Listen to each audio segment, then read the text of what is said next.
Easy Sports Talk Show with Ed Smith and Javon Adams. My name is Javon Adams. You can call me J or J Love. That man is the one and only Ed Easy Smith. He not only played professional baseball, but he also played in the National Football League for that first Super Bowl bound team for the Atlanta Falcons. He's an author. He is a motivational speaker. My man, Ed Smith, what is good, my brother? Happy hump day, my brother. Oh, my goodness. I cannot believe we are almost at the end of October, heading into November, man. It's almost turkey time. You realize that? Yes, it is. Yes, it is. It'll be here before you know it, and then it ain't going to be at my house this year. It ain't going to be this year, so it's all good. You got a reprieve. That's all to the good. Yes, indeed. Yes, indeed. So we do this thing 3 times a week, Monday, Wednesday, and Friday. So make sure you tell a friend about what we have going on here. Before I get into, because I want to get into this World Series matchup, shameless plug, a couple shameless plugs, because it's our platform where we can do what we want.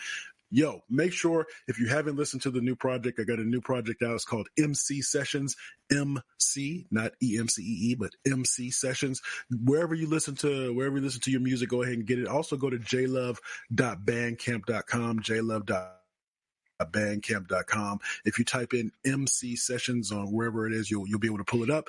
So it's an EP, really great project. I'm really proud of it. So make sure you check it out. The folks that have listened to it have hit me up and let me know they enjoyed it. So you do the same. Go to jlove, that's jluv.bandcamp.com to download it. Or if you want to just stream it and share it with friends, I do appreciate that as well. So Ed, let's get into it. The World Series is set. It doesn't start until Friday.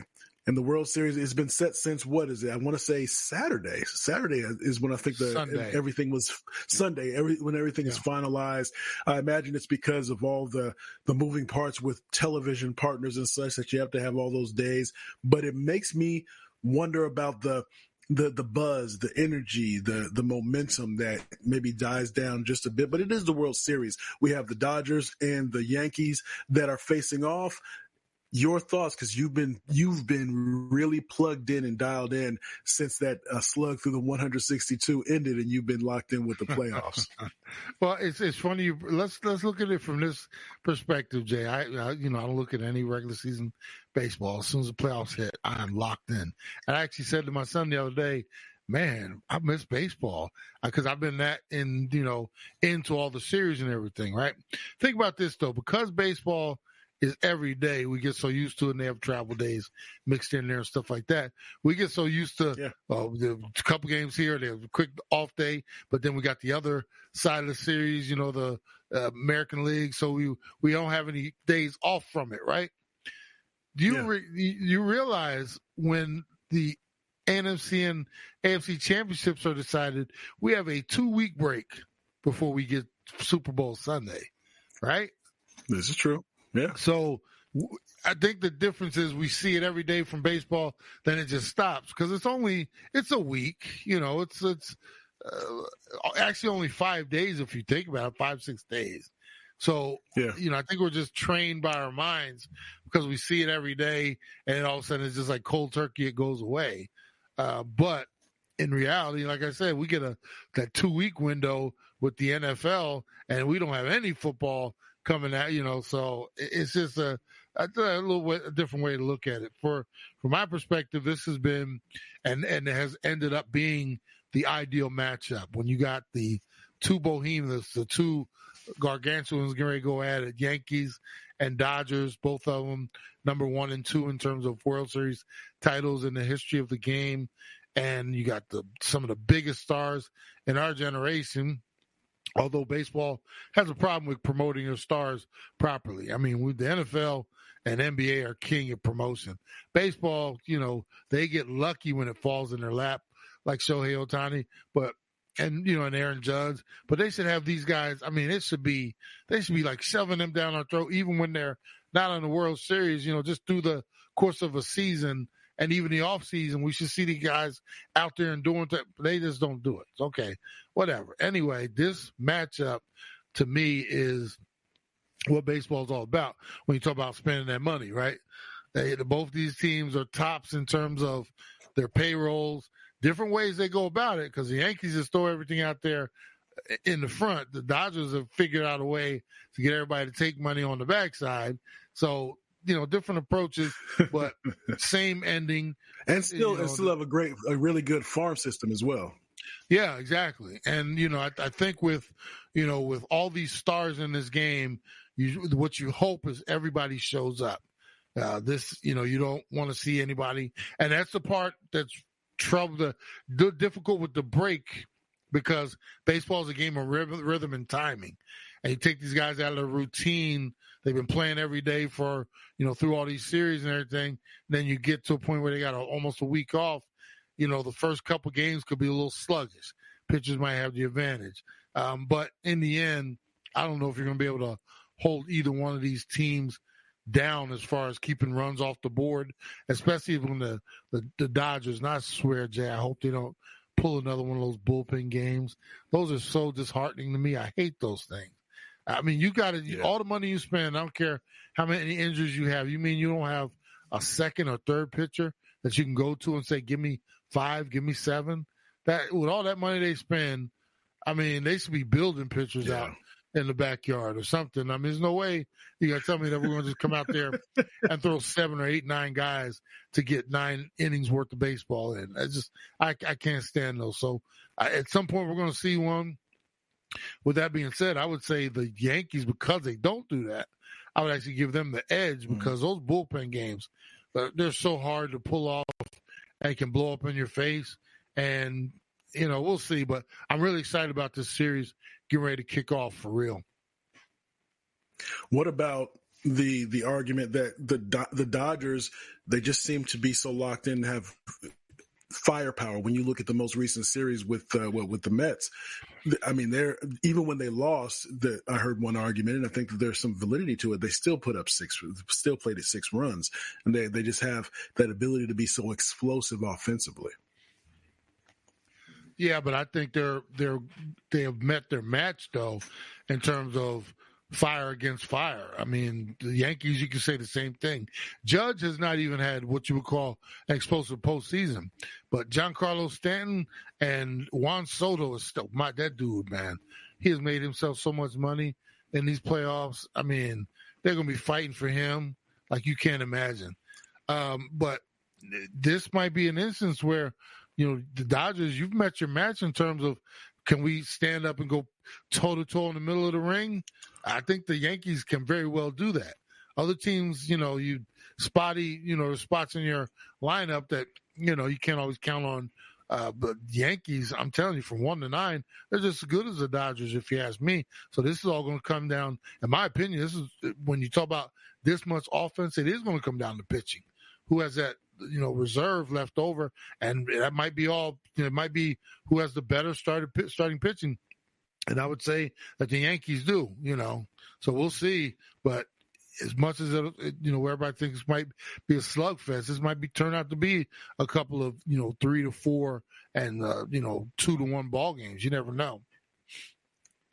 So before I ask who you have in the World Series, does when a game is on this type of stage, does it come down to the manager in terms of decisions that they make to either stick with a pitcher for an extra inning or two, or going to the bullpen a little bit too soon? Because then if the game gets extended, then you blow out your bullpen for the next game. And does it come down to strategy and from the manager standpoint when the game is on this type of stage?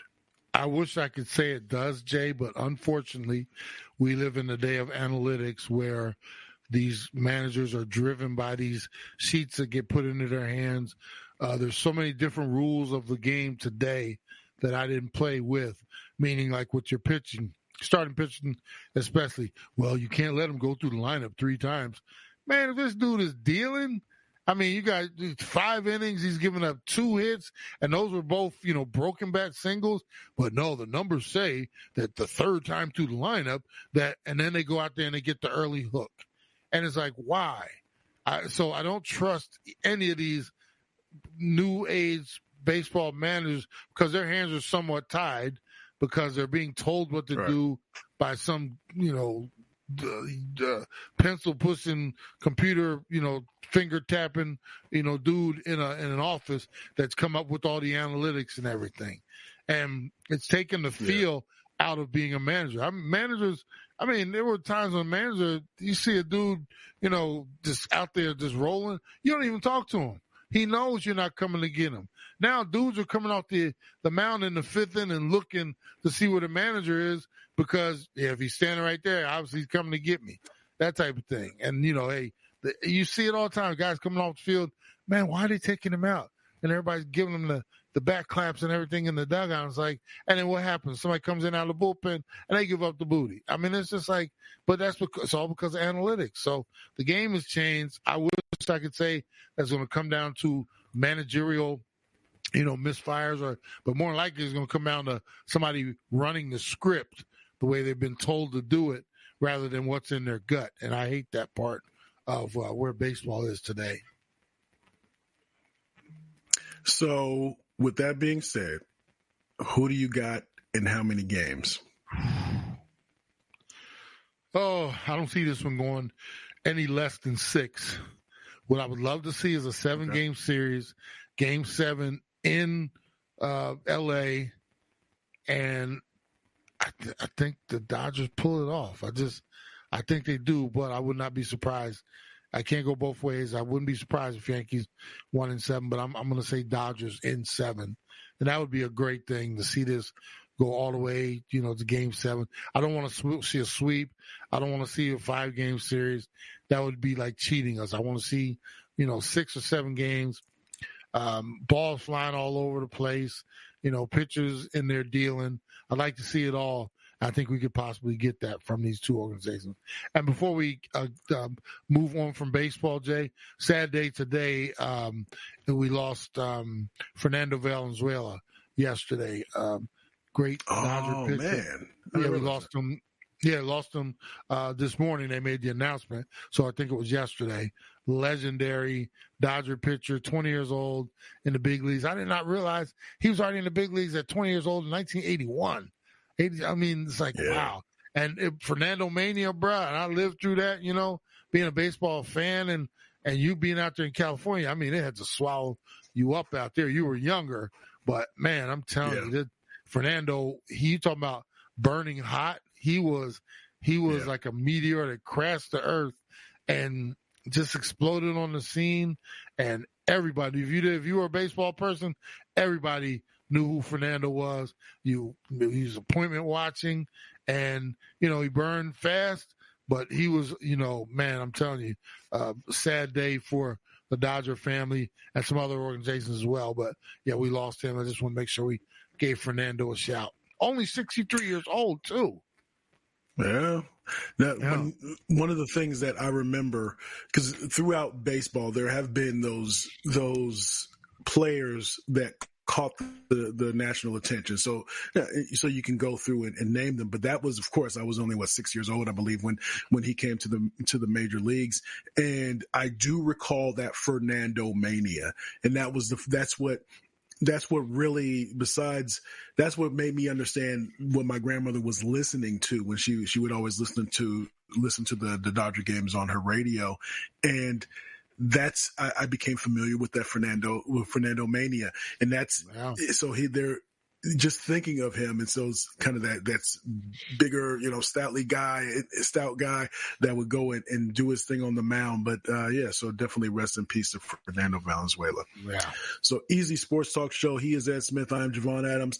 Not only do we do this podcast, but we also have another podcast called Believe in the Arizona Cardinals, BLEAV in the Arizona Cardinals. So if you are not a Cardinals fan, but you know somebody who's an Arizona Cardinals fan, make sure you tell them about the podcast that we do. Is twice a week on Mondays and Thursdays. Mondays, we talk about the game that just ended and kind of give our recap. And then on Thursdays, we look ahead to the upcoming game and kind of break that down and give our projections as well. So again, Believe in the Arizona Cardinals, available wherever you get your podcasts. Just search BLEAV in the Arizona Cardinals. So speaking of the Arizona Cardinals, or speaking National Football League, there's some buzz that the Kansas City Chiefs are going to make a trade with the Tennessee Titans for the services of one DeAndre Hopkins. The Kansas City Chiefs, they're undefeated, but again, it's one of those things where I don't know if I've watched them sometimes, and it seems as if there's something, as we always say, it's not curling quite right over there in Kansas City. What do you think about this potential trade? Would somebody like a DeAndre Hopkins be able to maybe impact the Kansas City Chiefs as they look for back-to-back-to-back? I mean, it's a smart move by the Kansas City Chiefs. I mean, obviously D-Hop is way past his prime. I think we had late prime D-Hop here in Arizona, and since then he's moved on to a couple different places. Not the same dude, but you take someone like him who's hungry for one, gets out of a bad situation, you bring him over there and you incorporate him into your culture. This dude could be a second half monster in terms of, getting you some balls. And he's got a great catch radius too. You throw stuff up to him and he just goes and gets it. So you're giving the magician even more tools to work with, meaning Patrick Mahomes. And, that's what they need. They are my dad, before he passed, he was called the makeover master. And he would take, we'd have Thanksgiving dinner, bruh, and it was all said and done. Everybody had all the turkey has been picked apart to the point where you think there's nothing left. Everybody's got their to-go stuff filled, ready to leave. And my dad would go in that kitchen and take that carcass, bro, and he'd find a little meat here, a little here, and then he'd get some leftover stuffing, and he'd get some of this. And before you knew it, he had something put together, and it was like, damn, that was just, we call it the makeover master. He'd take the leftover white rice and turn that into rice pudding, stuff like that. And that's what the Kansas City Chiefs are kind of doing the same thing. They're going around, they're like, look, we got bunch of, our parts are just falling off. We're getting hurt. We go out and get Hollywood Brown, mama named Marquise. I'll call him Marquise.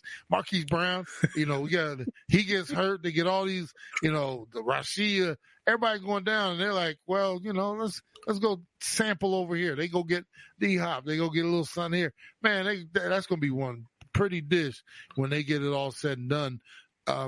And they're not doing anything stupid either, not mortgaging their future. They're just going out, hey, we'll give you a 4th-round pick. D-Hop coming over here, get some use out of you. So I like the moves, and I think, if anybody can make it work, I hate saying it, it's Andy Reid and Patrick Mahomes, and all they're doing is solidify 6-0, and they have not looked good at all.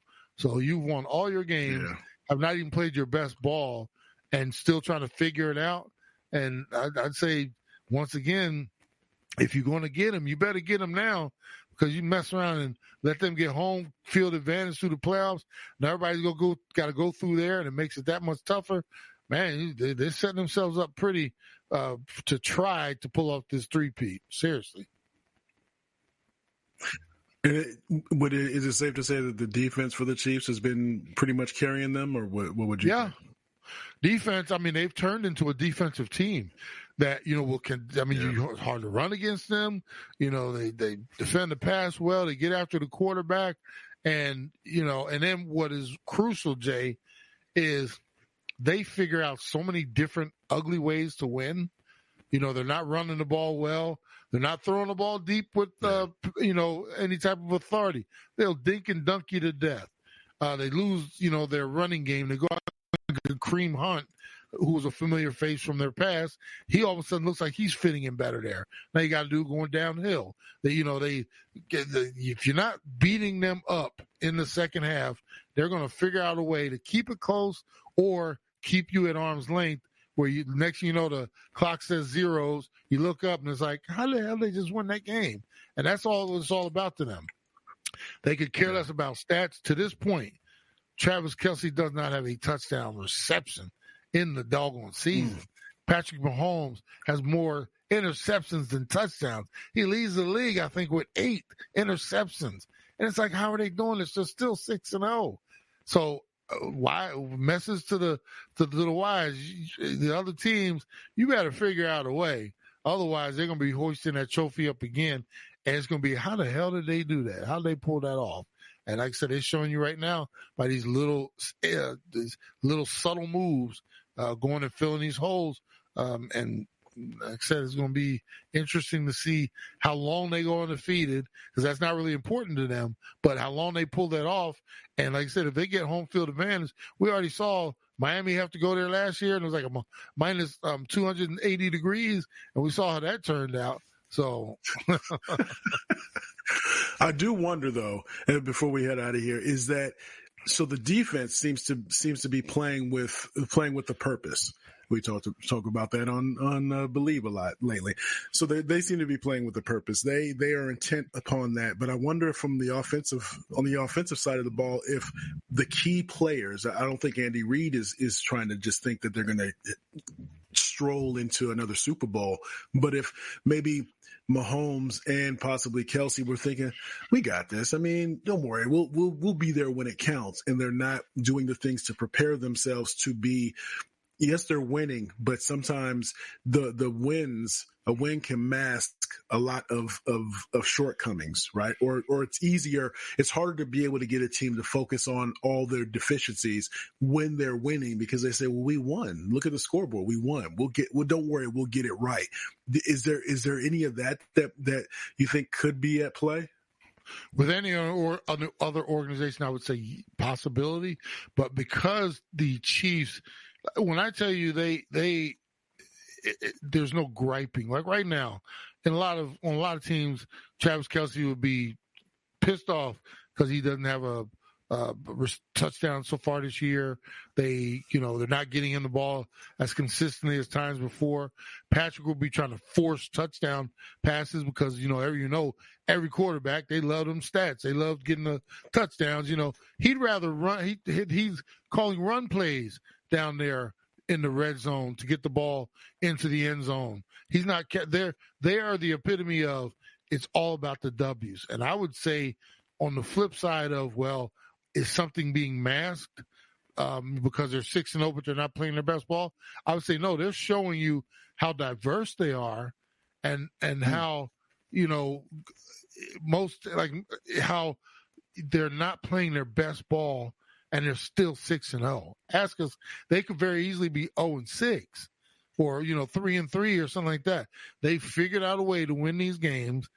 Some of them ugly. But I would say, to ask anybody, would you rather be a pretty 3-3 or an ugly 6-0? And that's exactly what they're doing. And that's what it's all about. When it all comes down to it, I guarantee you every Monday after they get in, play the game, everybody goes home, you come in on Monday, you get your workouts in, you come watch the film.